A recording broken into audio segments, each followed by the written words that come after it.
Audio Jungle. Alhamdulillah. Wassalatu wassalamu ala Rasulillah Muhammad ibn Abdullah wa ala alihi wa sahbihi wa man walah. Subhanaka la ilma lana illa ma 'allamtana innaka antal alimul hakim. Rabbi shrah li sadri wa yassir li amri wahlul 'uqdatan min lisani yafqahu qawli, amma ba'du.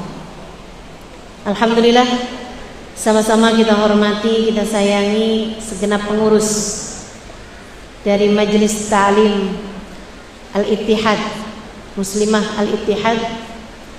Kita doakan mudah-mudahan semua yang telah terlibat dalam acara ini Allah Subhanahu wa taala panjangkan umurnya, Allah sehatkan badannya, Allah mudahkan urusannya, Allah kabulkan hajatnya, Allah bahagiakan hidup dunia akhiratnya.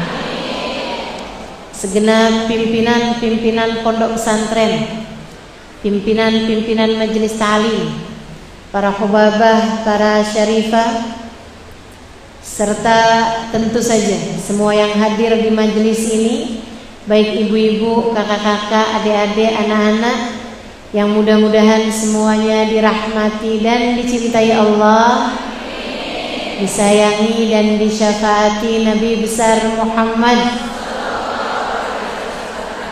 wa ala alihi wa sahbihi wasallam, insyaallah. Amin ya rabbal alamin. Kita tahu Nabi Muhammad adalah manusia yang dikaruniai Allah hadiah-hadiah yang paling banyak. Kata Allah Subhanahu wa taala dalam Al-Qur'an, A'udzu billahi minasyaitonir rajim, inna a'tainakal kautsar. Sungguhnya kami telah memberikan kepadamu wahai Nabi Muhammad kenikmatan yang sangat-sangat banyak. Sebagian ahli tafsir mengartikannya dengan inna a'tainakal kautsar, kami telah memberikan kepadamu telaga Kautsar. Tapi kebanyakan yang lain mengartikannya dengan kenikmatan yang sangat banyak. Allah seringkali ketika menceritakan Nabi besar Muhammad menceritakannya dengan bahasa an'amallahu alaihim, berupa doa. Dalam surat Al-Fatihah kita minta ditempuhkan jalannya Nabi Muhammad. Kita bilang ihdinas siratal mustaqim, ya Allah tempuhkanlah untuk kami jalan yang lurus. Jalan yang lurus tuh menurutmu jalannya siapa kalau bukan jalannya Nabi besar Muhammad sallallahu alaihi wasallam. Ketika Allah ceritakan tentang Nabi Muhammad, Allah bilang siratal ladzina an'amta alaihim, jalannya orang yang engkau beri nikmat paling banyak ya Allah. Engkau beri nikmat paling melimpah ruah. Dalam ayat yang lain Allah bilang, A'udzu billahi minasyaitonir rajim, man yuti'illaha war rasul faulaika ma'alladzina an'amallahu alaihim minan nabiyyina wasiddiqina wasyuhada'i wassalihin wa hasuna ulaika rafiqa, dzalikal fadlu minallahi wa kafa billahi alima. Shadaqallahul azim. Man yuti'illah, siapa yang taat kepada Allah, war rasul, dan dia taat sama Nabi Muhammad, faulaik, mereka akan dikumpulkan dengan orang-orang an'amallahu alaihim, yang dikaruniai, dihadiahi, disenangkan, dinikmatkan Allah dengan kenikmatan yang paling banyak. Siapa mereka itu ya Allah? Minan nabiyyin, para nabi, wasiddiqin, para wali, wasyuhada, para pejuang Islam, wassalihin, orang-orang soleh. Jadi Bu, orang yang hidupnya paling bahagia adalah Sayyiduna Muhammad. Jadi deh, manusia yang paling nikmat hidupnya, paling senang hidupnya, nomor satu adalah bagindamu Nabi besar.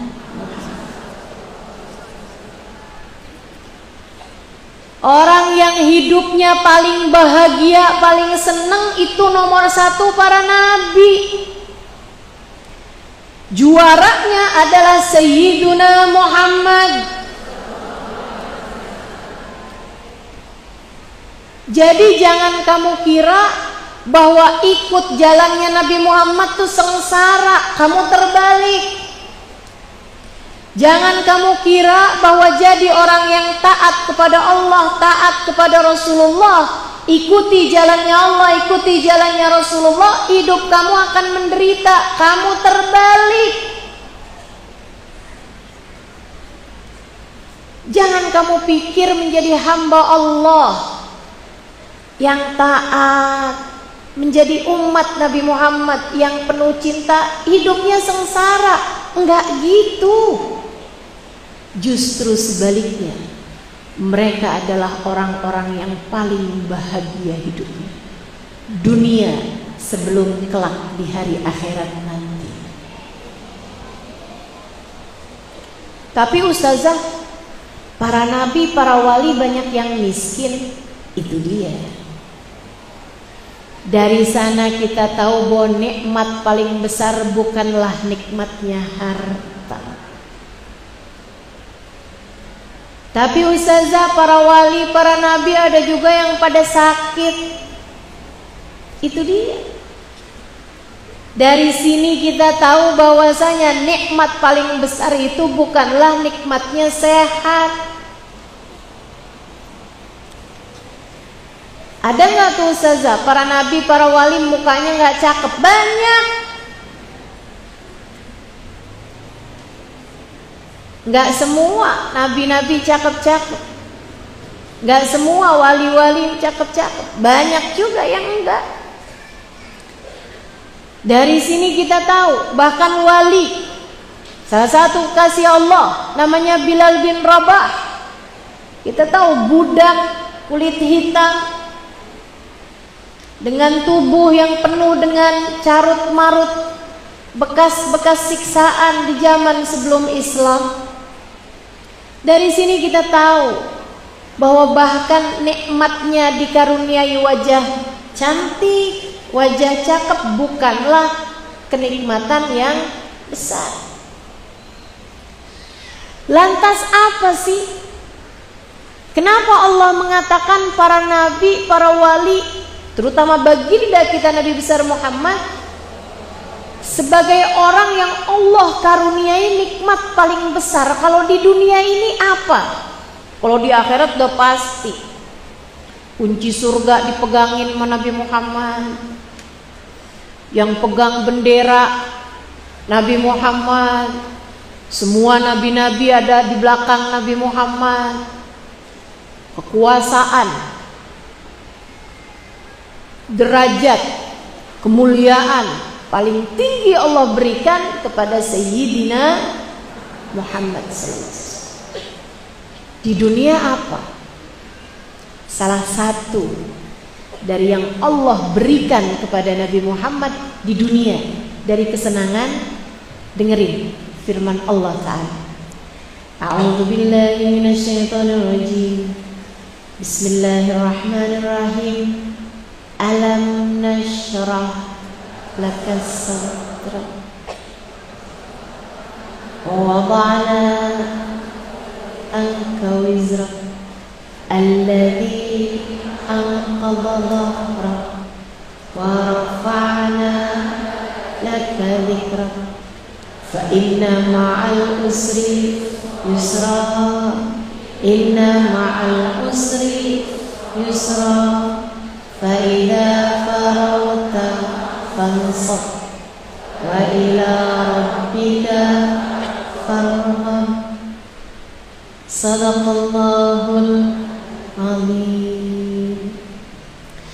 Kata Allah kepada Nabi besar Muhammad, alam nashrah laka sadrak. Bukankah telah kami lapangkan hatimu, wahai Nabi Muhammad? Tuh, kalau hidupnya pengen senang, kalau hidup pengen bahagia, milikilah hati yang lapang. Ini senjatanya nih. Nabi sama Allah dikaruniai nikmat paling banyak. Salah satunya adalah nikmatnya kelapangan hati. Nabi manusia yang hatinya paling lapang. Nabi manusia dengan hati paling lapang. Makanya Nabi itu gak pernah susah hati. Kenapa? Lapang terus. Gak pernah benci sama siapapun. Kenapa? Hatinya lapang terus. Ngelihat orang macem-macem, Nabi Muhammad sabar. Nabi Muhammad maklum. Seringnya Nabi Muhammad ketawain aja. Kenapa gitu? Hatinya lapang. Hatinya lapang. Kenapa kita ini dikit-dikit suka tersinggung, dikit-dikit ngerasa sumpah, dikit-dikit ngerasa sebel, bete, galau, gelisah, gundah, gulana, merana, menderita. Banyak banget ternyata namanya ya. Itu adalah karena hati kita terlalu sumpek, hati kita terlalu sempit. Saudaraku sekalian yang saya muliakan, saya pernah atau saya sering menyampaikan mengenai permisalan ini nih, biar gampang nih.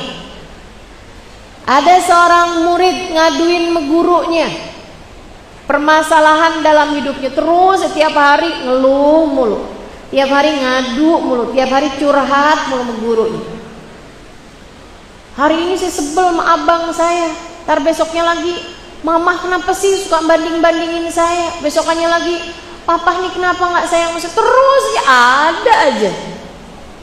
Gurunya bilang, nak, besok kamu bawa ember aja dah, bawa gelas, bawa sendok, bawa garam.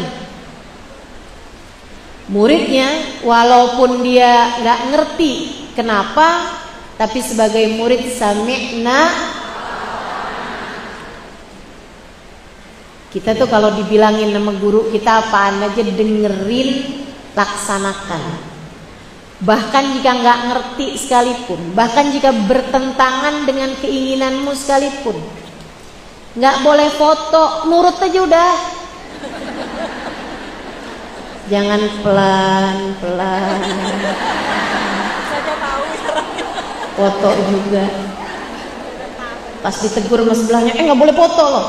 Kan tadi katanya dilarang keras. Saya kan pelan-pelan.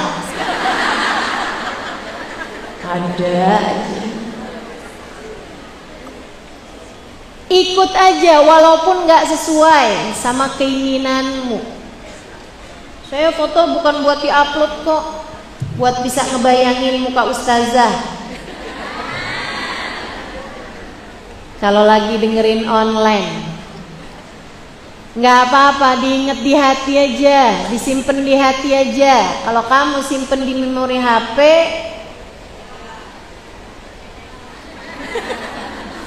HP-nya hilang. Enggak, saya nggak nyumpain begitu. Kalau terjadi seperti itu ya salah siapa.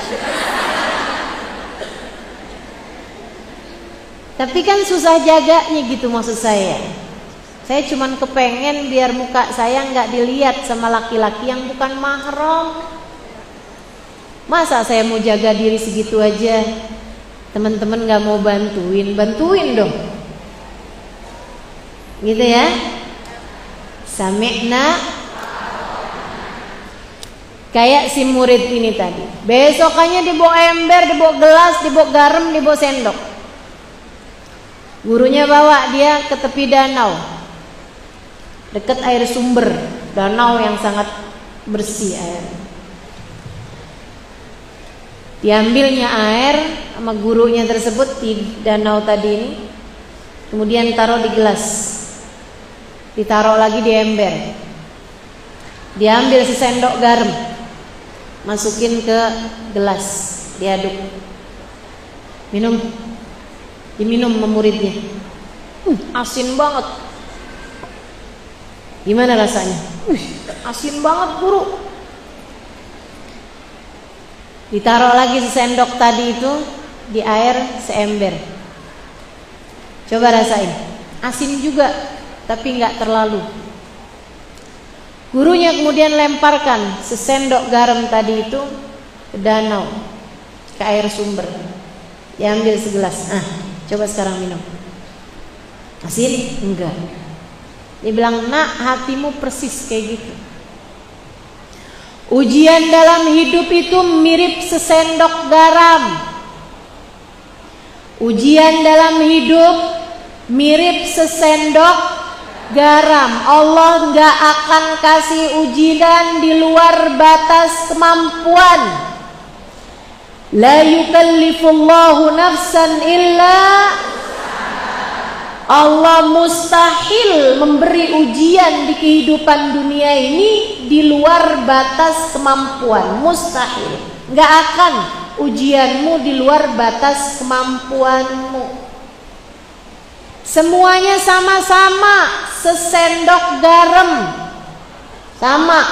Ujian saya, ujian kamu nih sama semuanya nih. Kurang lebih deh sesendok garam. Semakin tinggi memang semakin tinggi ujiannya. Tapi tingginya itu adalah tinggi di tingkat nilainya di sisi Allah.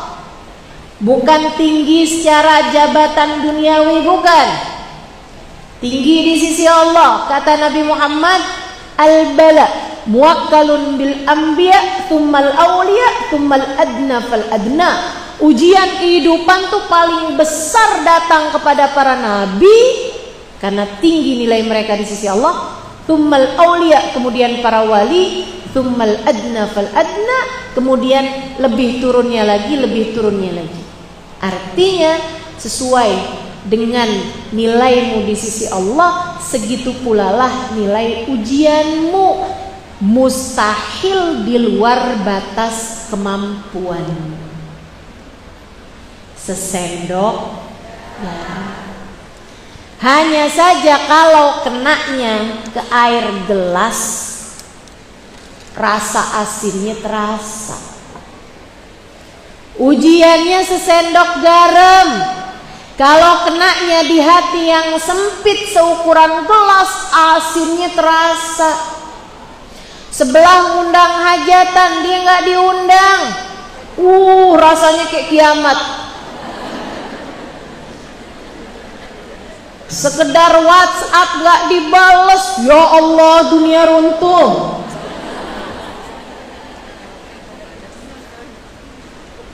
Suami baru ngomong keras dikit aja, cerai nih kayaknya nih, cerai nih.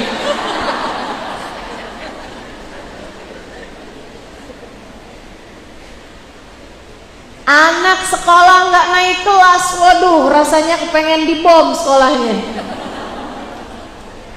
Teman-teman sedikit sekalian yang saya muliakan, bukan masalahmu yang berat, tapi hatimu yang sempit. Jadi nggak usah diapa-apain masalahnya.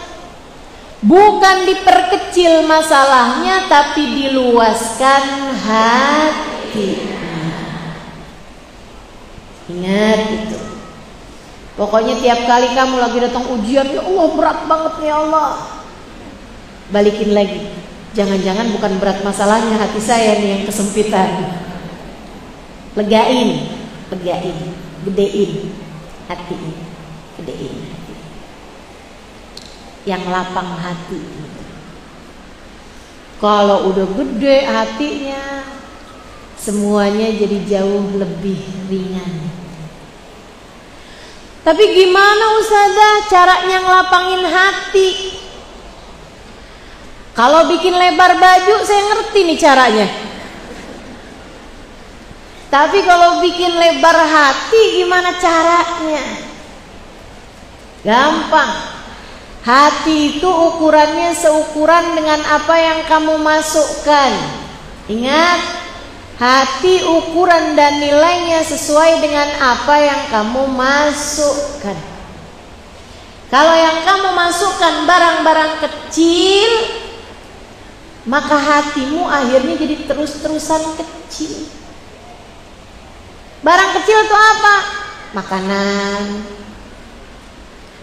Terus saja yang dipikirin, makan siang apaan, makan malam apaan, makan besok apaan, makan seminggu lagi apaan. Bulan depan gimana nih makannya nih? Nanti kalau suami di PHK makan saya gimana? Terus ya makanan mulai yang dipikirin. Akhirnya hatinya jadi sempit. Isinya donat, isinya nasi padang.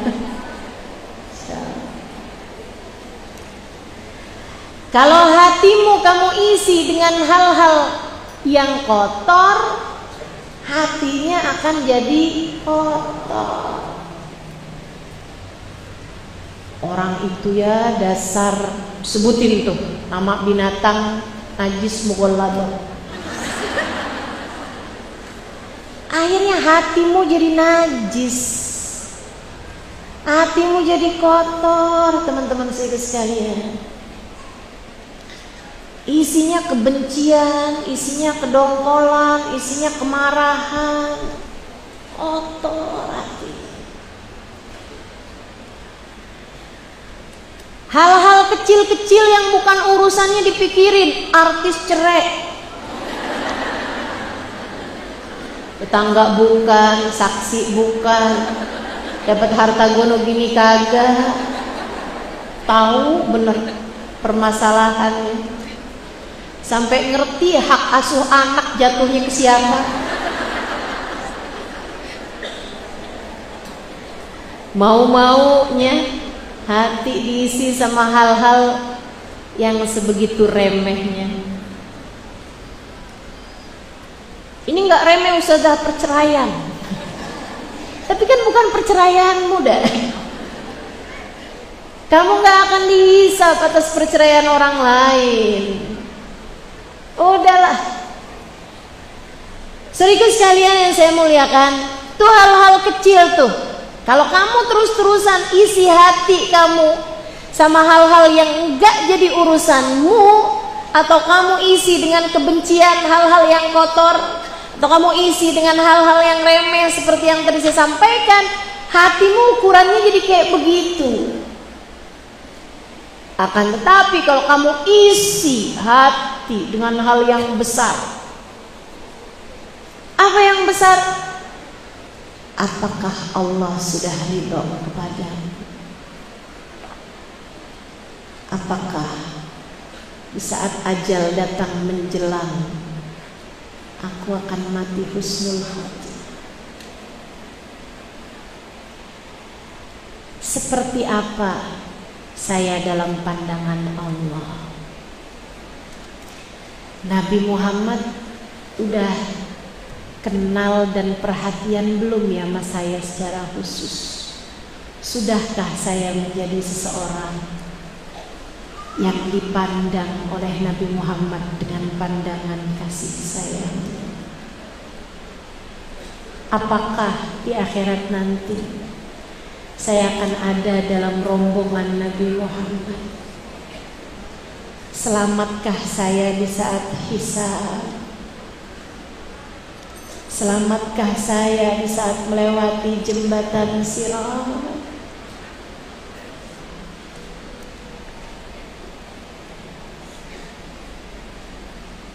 Jika hal-hal yang semacam ini ada dalam hatimu, maka hatimu lama-lama akan menjadi luas. Sebab yang kamu pikirkan, adalah hal-hal yang besar-besar. Kalau di saat kamu mau pakai baju, yang kamu pikirin bukan saya kelihatan langsing nggak ya pakai baju ini, tapi yang kamu pikirkan adalah apakah Allah ridho kalau saya pakai baju ini.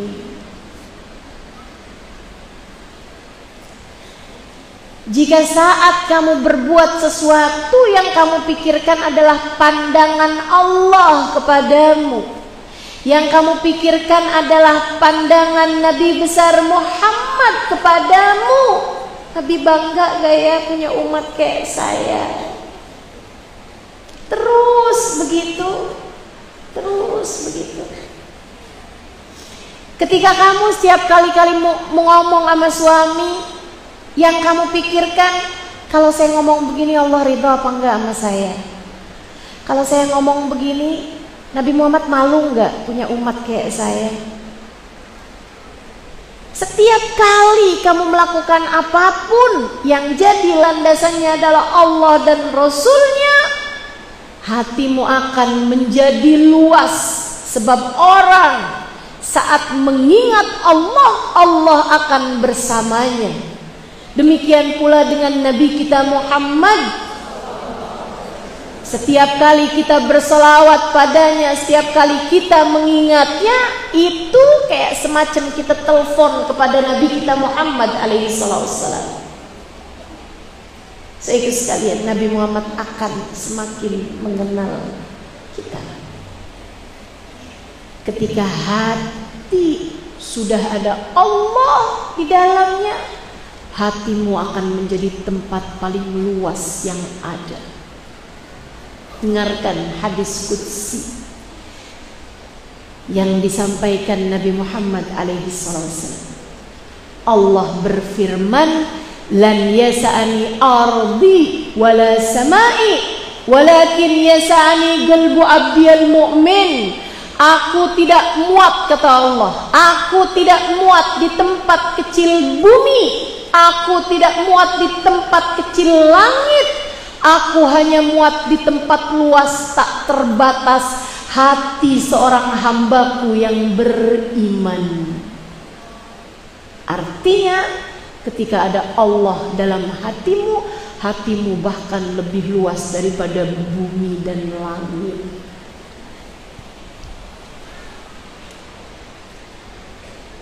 Gak ada yang bisa bikin hati lapang selain keberadaan Allah dalam hati. Ada Allah dalam hatimu, hatimu lapang selesai.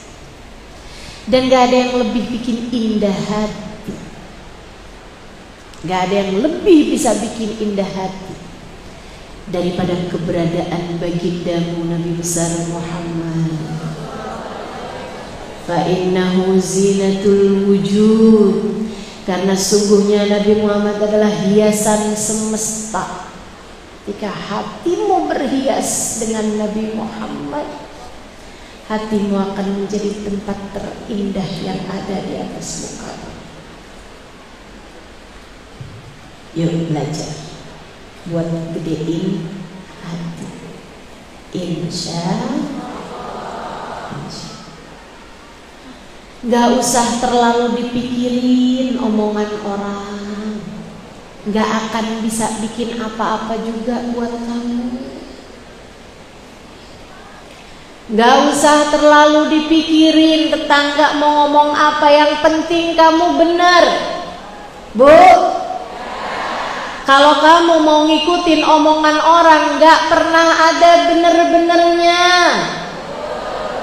Ridwan nas ghayah la tudrak, disepakati sama semua orang adalah cita-cita yang tidak mungkin tercapai. Dicintai semua orang adalah cita-cita yang tidak akan mungkin tercapai. Kita disenengin sama sebagian orang, dibenci sama sebagian yang lain, itu udah pasti, itu udah pasti. Pernah satu kali anaknya Nabi Allah Luqman Al-Hakim, ada yang mengatakan Nabi, ada yang mengatakan orang saleh, Sayyidina Luqman, yang Allah ceritakan dalam Al-Quran. sebagai Al-Hakim, orang yang bijaksana, surat Luqman itu ya. Jadi sekalian, anaknya ngadu sama bapaknya, "Pak, saya sebel banget deh dikata-katain orang." Bapaknya bilang, "Nah, kamu tuh kalau dengerin omongan orang, pasti mereka tuh ada aja. Nggak mungkin kamu bisa disepakatin sama semua orang." "Tapi kan saya kesel, Pak, diomongin begini begitu sama orang." "Ah, kamu nggak percaya? Yuk jalan sama bapak." Mereka berdua jalan naik keledai, tapi keledainya kecil, jadi bingung nih. Kata bapaknya, "Ya nak, kamu naik, bapak aja deh Pak." "Oh baiklah kalau gitu, ya bapak naik dah." Bapaknya naik, anaknya nuntun, lewatin orang-orang. "Assalamualaikum warahmatullahi wabarakatuh." Orang-orang jawab, "Waalaikumsalam warahmatullahi wabarakatuh." Tapi si bapaknya pelan-pelan jalannya, dengerin orang ngomong apaan. Orang ngomong kayak begini, "Emang bapak zaman sekarang modelannya kayak gitu, gagak sayang sama anak. Dia yang naik, anaknya suruh nuntun. Ih, mana anaknya kurus kering begitu, liatin itu. Sian bener tuh anak, emang bapak dolim." Udah jauh, dari agak kejauhan, bapaknya turun. "Nah, tuh orang ngomong kayak begitu tuh. Udah kamu yang naik dah." "Ya udah deh Pak." Kali beneran nih kalau anak yang naik. Anak yang naik, bapaknya yang nuntun, lewatin orang-orang. "Assalamualaikum." "Waalaikumsalam." Sambil dengerin. Anak-anak zaman sekarang pada durhaka sama orang tua. Dia naik di atas keledainya, anak yang suruh, bapaknya yang suruh nuntun. Emang anak zaman sekarang modelannya kayak gitu, durhaka. Apa nggak takut sama azabnya tuh? Anaknya buru-buru turun. Gimana nih Pak sekarang Pak? Jadi kita naik berdua aja gimana? Naik itu berdua di atas keledai, lewatin orang-orang. "Assalamualaikum warahmatullahi." Pada golim ya sama binatang, kasihan tuh keledai, liatin deh. Mukanya sampai melas bener. Udah emang keledai mukanya melas ya. Yang tuh ya Allah tuh keledai, kasihan bener. Waduh nak, kita dibilangin golim sama binatang. Yaudah kita turun aja deh. Jadi dua-duanya turun nuntun keledai, lewatin orang. "Assalamualaikum warahmatullahi wabarakatuh." "Waalaikumsalam warahmatullahi wabarakatuh." Ya ampun, bego bener bawa keledai kagak dinaikin. Nggak pernah bener Bu, nggak pernah bener. Udah dah, kalau mau dengerin omongan orang nggak pernah bener. Makanya udah, hati itu nggak usah dihadapin ke orang, dihadapinnya ke Allah aja, lewat jalannya Nabi besar Muhammad. Hati kita ini sebagai pusat pandangan Allah. Karenanya yang seharusnya kita pikirkan dalam berbagai macam hal adalah tentang Allah Subhanahu wa taala. Allah ada nggak nih dalam hati kita nih? Allah gimana nih sama saya? Allah gimana nih sama saya?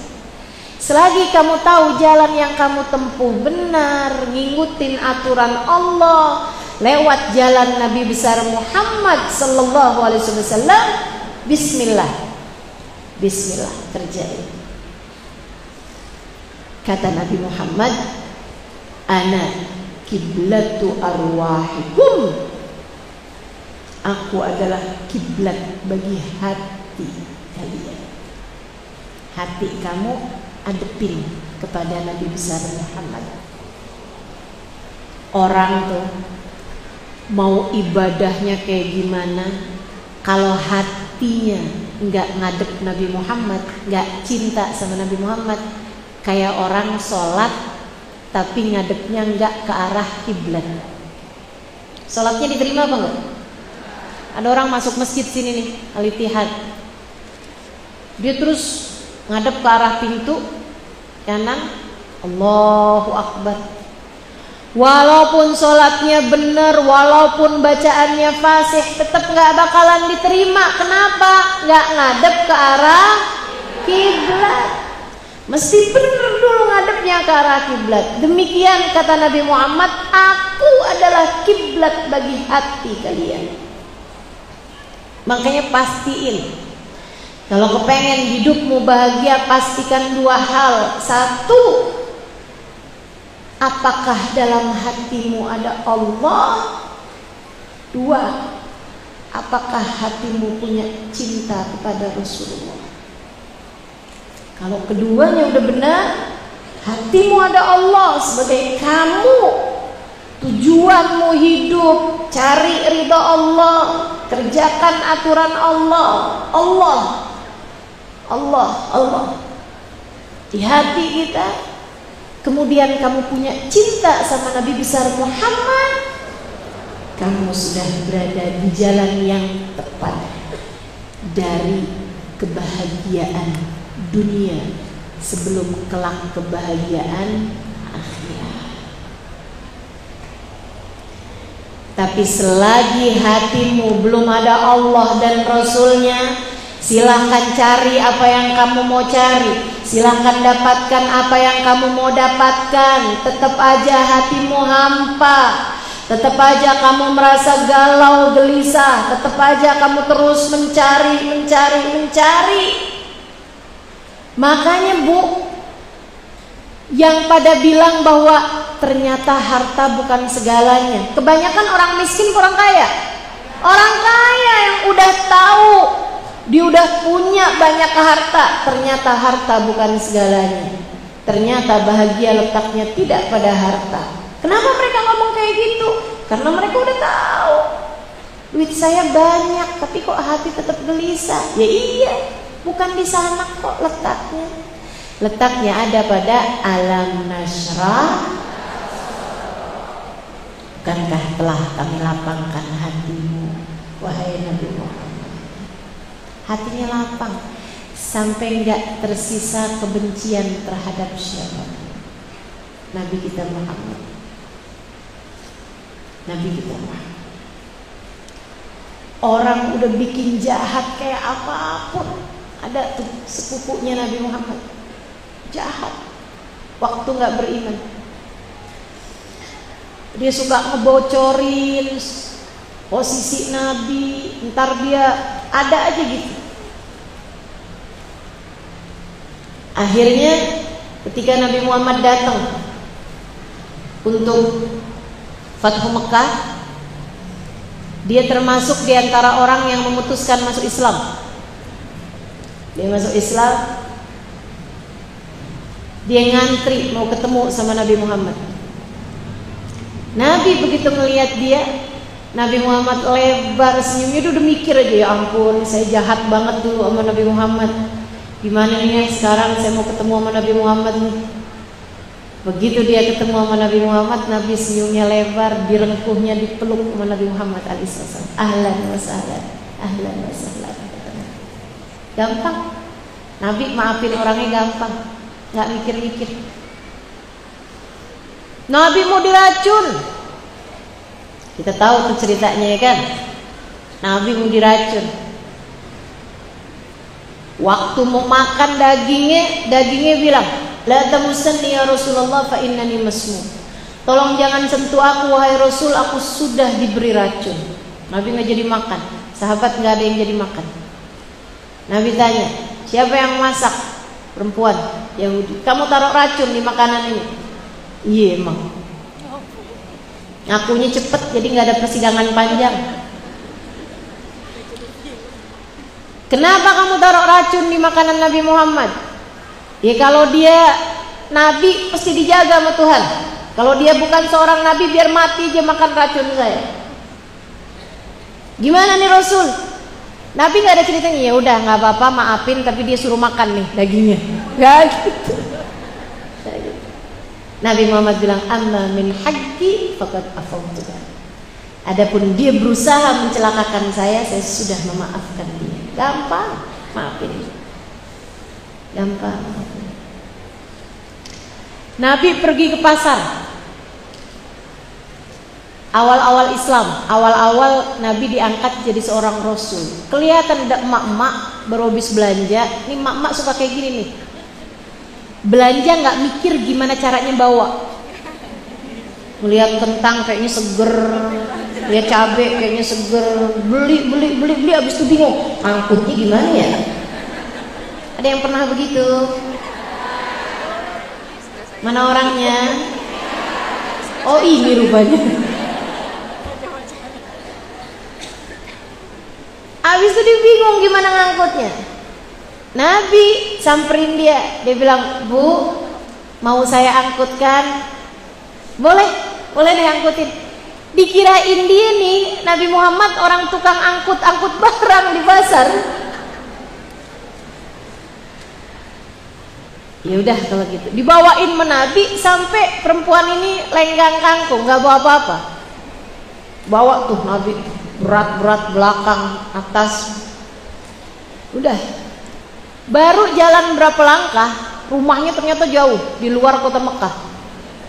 Perempuan ini kayak jalan kaki hampir 1 jaman lah gitu. Baru berapa langkah jalan dia ngomong kayak begini, kamu orang Mekah nak? Iya. Dan Nabi gitu, tahu nggak kabarnya di kota Mekah nih ada orang gila baru ngaku-ngaku jadi Nabi. Dia pikir dia siapa gitu. Padahal katanya itu dia orang miskin yang kaya bininya. Ini julid khas emak-emak banget ya sih.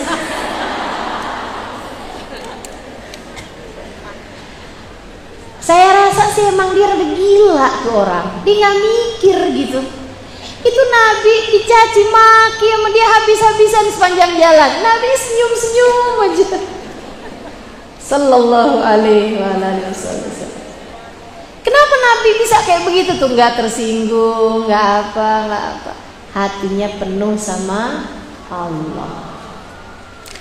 Hatinya penuh sama Allah. Hatinya penuh sama cinta. Yang Allah bilang, wa ma arsalnaka illa rahmatan. Tidaklah kami utus engkau wahai Nabi Muhammad melainkan sebagai bentuk kasih sayang kami kepada seluruh alam semesta. Ya hati Nabi itu isinya cinta.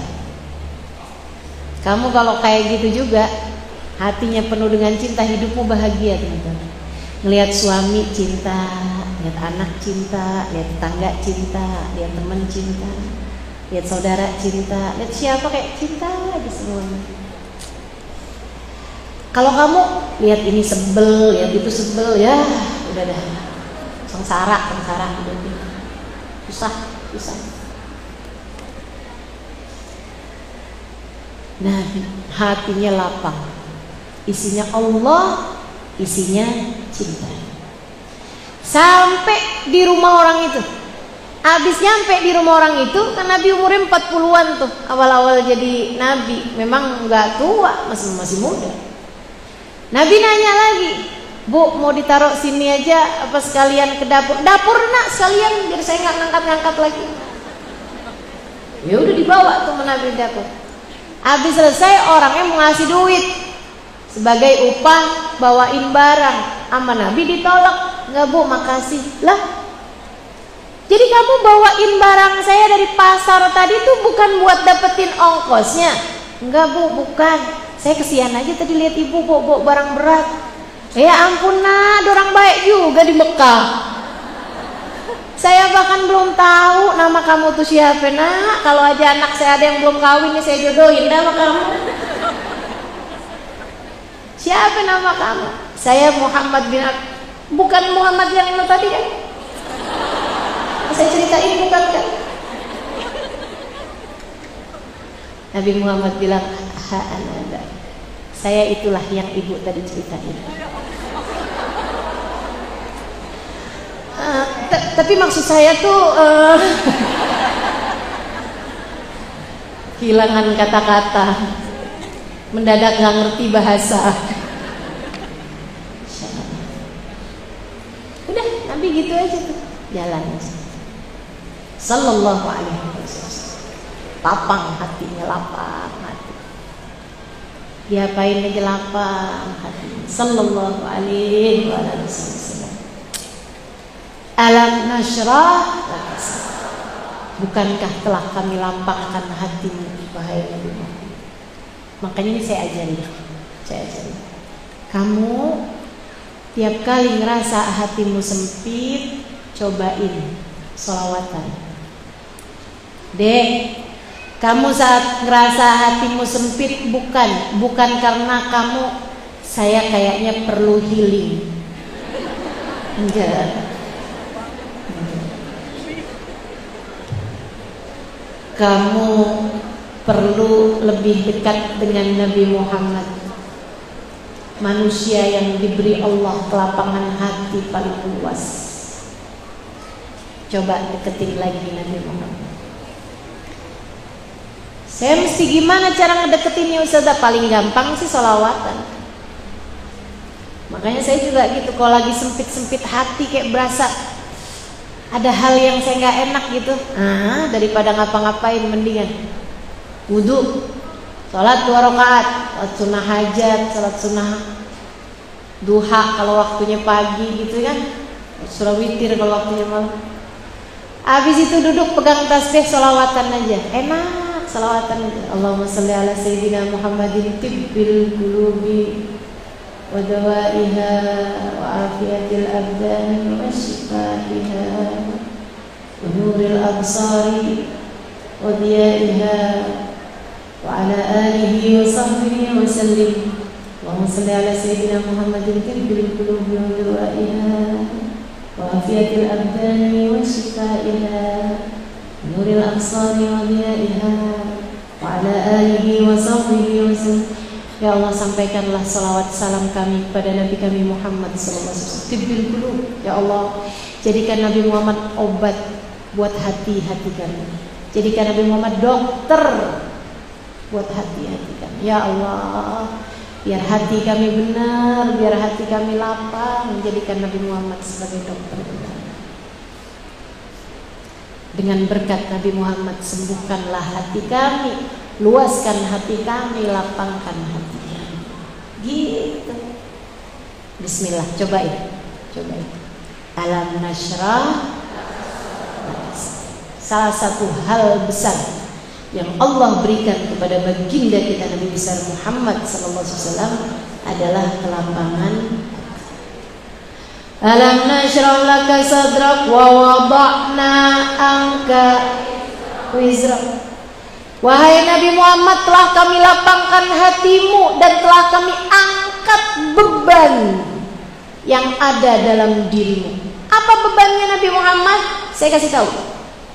Nabi Muhammad itu paling terbebani dengan apa sih dalam hidupnya? Nabi itu dek, kak, bu, Nabi paling terbebani dalam hidupnya dengan dosa-dosanya umatnya.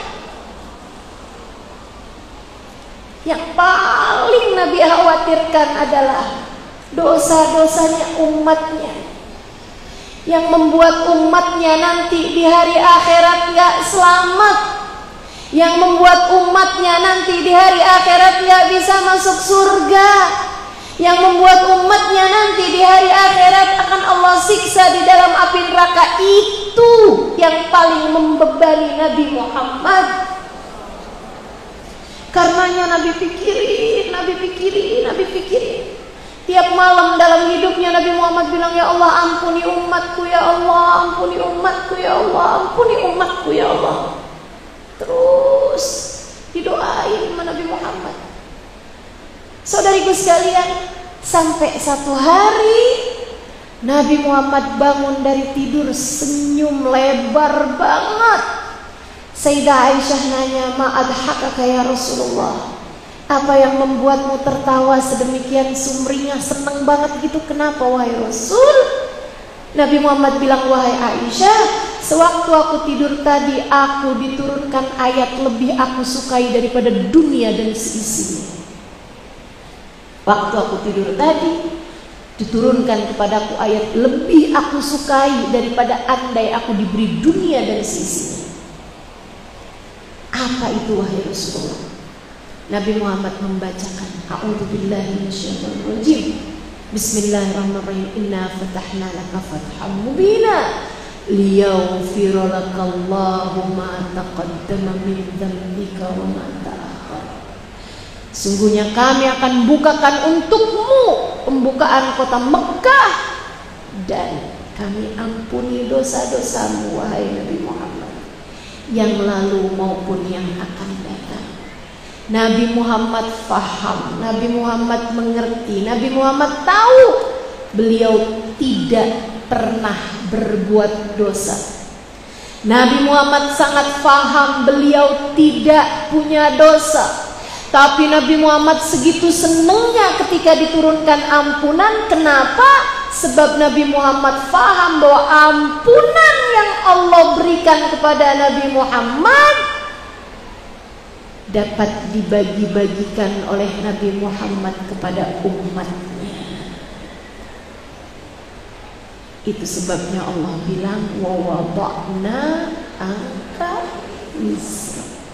Telah kami angkat bebanmu dari dosa-dosa umatmu yang selama ini membebanimu, wahai Nabi Muhammad, dengan diturunkan untukmu ampunan yang cukup untuk seluruh umatmu.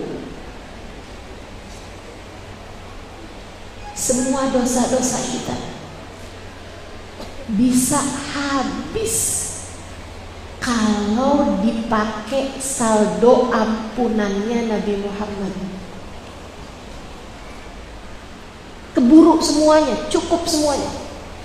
Saldonya yang Nabi Muhammad punya dari ampunan yang Allah berikan itu cukup untuk menghabisi seluruh dosa-dosa kita, seberapapun besarnya.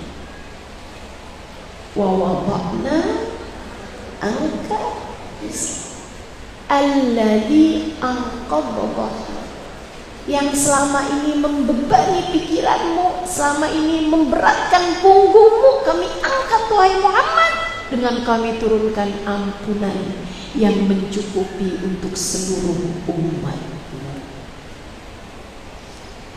Masalahnya ada yang ngambil jatah, ada yang gak peduli. Kamu jangan sampai menjadi yang tidak peduli. Ambil, dosamu kan juga banyak. Ambil.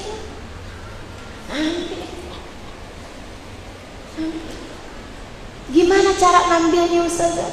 Ya Allah, ampuni saya dengan berkat Nabi Muhammad. Ya Allah, ampuni dosa-dosa saya, sebab saya umat Nabi Muhammad. Bu, Kak, Dek, kalau kamu pernah dalam hidupmu terjebak dalam dosa, kamu doa, ya Allah, saya nggak mau bikin dosa kayak begini ya Allah. Tapi dikerjain lagi, terus kayak gitu. Sampai satu hari kamu ngerasa, alhamdulillah akhirnya saya bisa meninggalin juga dosa itu. Kamu pikir itu adalah karena doa-doamu selama ini? Belum tentu. Kamu pikir mungkin ini adalah karena doa orang tuaku untukku? Bisa jadi, tapi belum tentu. Bisa jadi itu adalah berkah doa Nabi Muhammad untukku. Bisa jadi itu adalah karena Allah telah mengijabah doa Nabi Muhammad untukmu, sebab kamu adalah umatnya. Karena besok-besok kalau kamu doain suami kamu, doain anak-anak kamu, minta saldo. Ya Allah, anak-anak saya kan umat Nabi Muhammad, ya Allah, ampuni dosa anak-anak saya ya Allah. Berkat Nabi Muhammad, karuniakanlah ampunan yang kau berikan kepada Nabi Muhammad kepada anak-anak saya ya Allah. Jadikan dia anak yang soleh ya Allah. Jadikan anak perempuan saya anak perempuan yang solehah ya Allah. Bukankah mereka umat Nabi Muhammad ya Allah? Ampuni mereka ya Allah. Karuniakanlah ampunanmu untuk Nabi Muhammad kepada mereka ya Allah. Itu lebih mudah doamu untuk diijabah. Sebab ampunannya Allah sama Nabi Muhammad itu besar banget. Sampai Nabi Muhammad bilang, syafaati li ahlil kabair min ummati. Syafaatku, ampunan yang Allah berikan lewat aku, muat untuk menghabisi dosa-dosa besar dari umatku. Dosa ngebunuh orang, dosa zina, dosa segala macam dosa-dosa yang besar-besar, itu muat semuanya tuh kena ampunan yang Allah SWT berikan kepada baginda Nabi besar Muhammad. Jangan sampai kamu menyesal tidak memanfaatkan ampunan yang Allah berikan lewat baginda Nabi besar Muhammad. Setidaknya dengan kamu bersolawat tuh kamu lagi ngambil jatah. Makanya ketika orang banyak solawatan kepada Nabi Muhammad bilang idzan tukfahamu wa tughfar dzambuk. Kalau kamu banyak solawatannya, hilang semua susahmu. Kenapa bisa hilang semua susahnya? Hatinya jadi lapang. Ada Nabi Muhammad. Wa tughfar dzambuk, dan akan terampuni semua dosa-dosa. Kamu lagi ngambil jatah ampunan yang Allah berikan lewat Nabi Muhammad. Maka yuk di majelis maulid yang semacam ini, yuk kita minta Allah Subhanahu wa taala berkenan mengampuni dosa kita dengan berkatnya Nabi Muhammad. Baca salawat kepada Nabi besar Muhammad, kita ucap salam kepada Nabi Muhammad. Semoga Allah berkenan merahmati kita semua. Semoga Allah berkenan menyayangi kita semua. Semoga Allah berkenan mengampuni dosa-dosa kita semua. Ikuti sudah saya.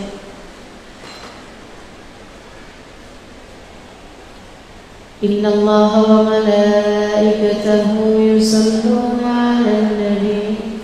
Ya ayyuhalladzina amanu sallu 'alaihi wa sallimu taslima. As-salatu wassalamu 'alaika ya sayyidal mursalin. Silakan.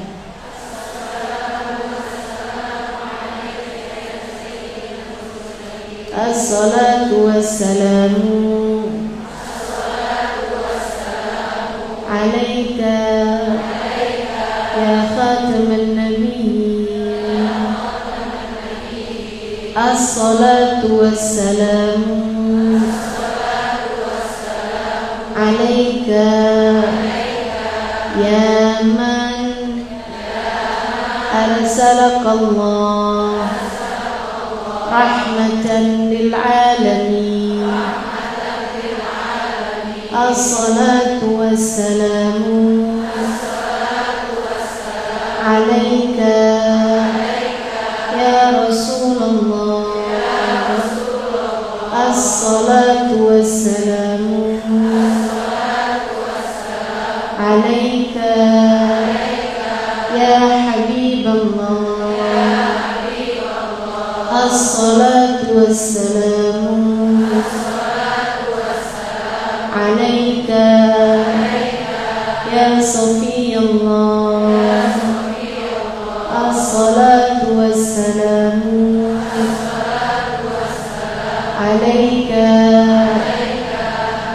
ya ayyuhan nabi wa rahmatullahi wabarakatuh. Asyhadu an la ilaha illallah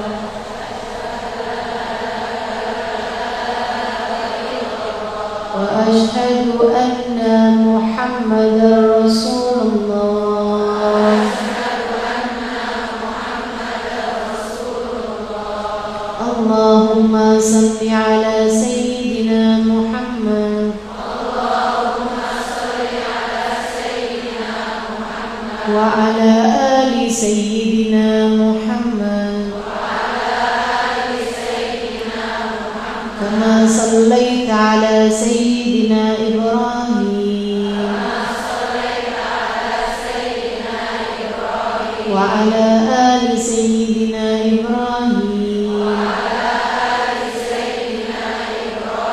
barik ala sayyidina Muhammad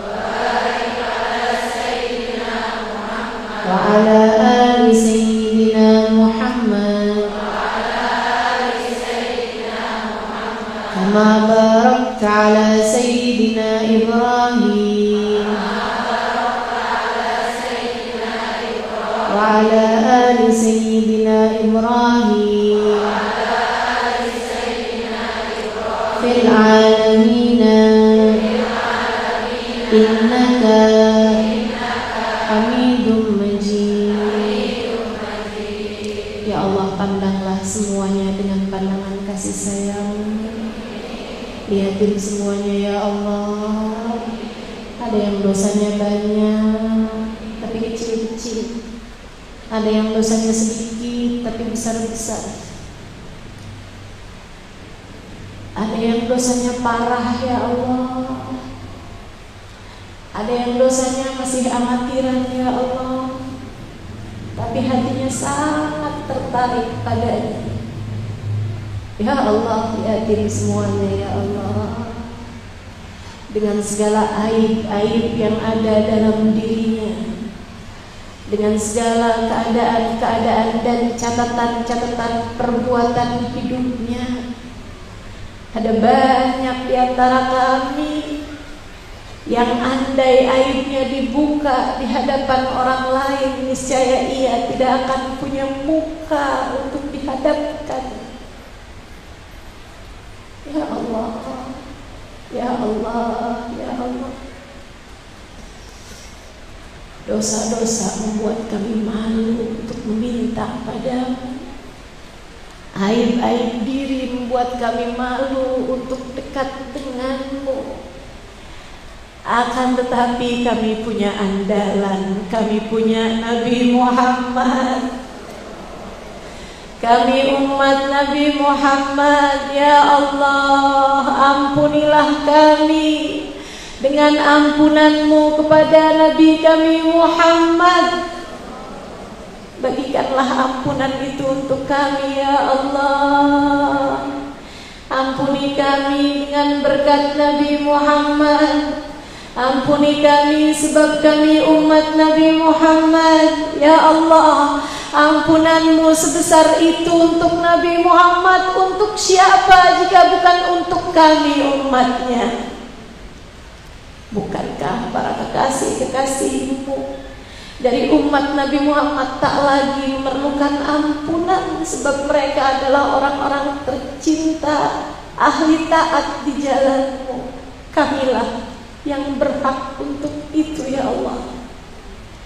Karuniakanlah ampunanmu untuk kami, juga untuk kedua orang tua kami. Ampuni mereka ya Allah, mereka umat Nabi Muhammad. Juga untuk anak-anak kami, untuk suami kami, untuk saudara-saudari kami, ponakan-ponakan kami, sahabat-sahabat kami, orang-orang yang kami sayangi. Ampunilah semuanya ya Allah. Kami semua umat Nabi Muhammad ya Allah. Jangan biarkan kami mati bawa dosa ya Allah. Kami takut tidak selamat saat melewati jembatan Sirat ya Allah. Kami takut menanggung malu saat amal kami dipertanggungjawabkan. Ampuni sajalah semuanya ya Allah. Kami takut tidak bisa menjawab pertanyaan-Mu karena jika kami mati membawa dosa-dosa yang telah kami lakukan selama ini. Kami mohon padamu, ampuni sajalah semuanya ya Allah. Bukankah mudah bagimu memberikan ampunan? Bukankah Engkau adalah Zat yang Maha Pengampun? Engkau punya ampunan sebesar itu Kau berikan kepada Nabi kami Muhammad. Kami umatnya ya Allah, ampuni kami dengan ampunan-Mu ya Allah. Allahumma ya Allah, dan jagalah kami agar tidak kembali melakukan perbuatan-perbuatan dosa. seperti mana Engkau telah menjaga para kekasih-kekasih-Mu ya Allah. Jauhkanlah anak-anak muda kami dari zina. Jauhkanlah anak-anak muda kami ya Allah dari pergaulan-pergaulan yang dapat melenakan mereka. Semua dari kami, jauhkan kami semuanya dari dosa ya Allah. Jauhkan kami dari riba ya Allah. Jauhkan kami dari apapun yang membuat kami terhalang dari-Mu ya Allah. Allahumma ya Allah, ya Allah, ya Allah. Kepada Engkau kami mohon ya Allah, dengan lapangan hati Nabi Muhammad, lapangkanlah hati kami ya Allah. Atas karunia yang Kau berikan kepada baginda kami Nabi Muhammad berupa lapangan hati ya Allah, lapangkanlah kami semuanya ya Allah. Lapangkan hati kami ya Allah. Bersihkan hati kami ya Allah. Baguskanlah hati kami ya Allah. Jadikan hati kami hati yang indah ya Allah. Jadikanlah hati kami hati yang sehat ya Allah, hingga kami selamat datang ketika hari kami datang padamu dengan membawa hati yang selamat. Yauma la yanfa' mal wala banun illa man atallaha biqalbin salim. Hari di mana tidak selamat orang bawa harta, tidak selamat orang bawa anak, yang selamat adalah orang yang datang padamu dengan membawa hati yang selamat. Allahumma ya Allah, pada Engkau kami mohon, apabila datang ajal menjemput kami, matikan kami dalam husnul khatimah. Jadikanlah kalimat terakhir yang keluar dari lisan kami saat ajal menjemput kami adalah kalimat La ilaha illallah, La ilaha illallah, La ilaha illallah, Muhammadur Rasulullah sallallahu alaihi wasallam. Alaiha nahya wa alaiha namut wa alaiha nub'atu insyaallah ta'ala minal aminin alladhina la khawfun alaihim wa la hum yahzanun birahmatika ya arhamar rahimin. Wa sallallahu ala sayyidina Muhammadin wa ala alihi wa sahbihi wa sallam. Bifadli subhana rabbika rabbil izzati amma yasifun, wa salamun ala mursalin walhamdulillahi rabbil alamin. Jahid Nabi Muhammad sallallahu alaihi